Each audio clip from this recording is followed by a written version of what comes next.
স্বপ্না স্কুলে এসে মাকে বলছে, আমার মাকে শাস্তি দিতে পারবি? তোর কালো পুতুলগুলোকে বলে, ছায়াগুলোকে বলে, তোর মাকে তো ওরা শাস্তি দিয়েছিল, আমার মাকে শাস্তি দে না, মা আমাকে সারাদিন বকে। ঠিক 2 দিন হয়েছে।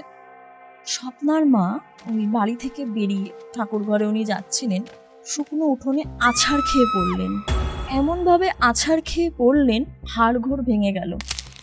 ভদ্রমহিলা যখন পড়ছেন তখন ভদ্রমহিলার পিছনে একটা কিন্তু কালো ছায়া, মানে স্বপ্না যেটা চেয়েছিল সেটাই হচ্ছে, মা শাস্তি পেয়েছে।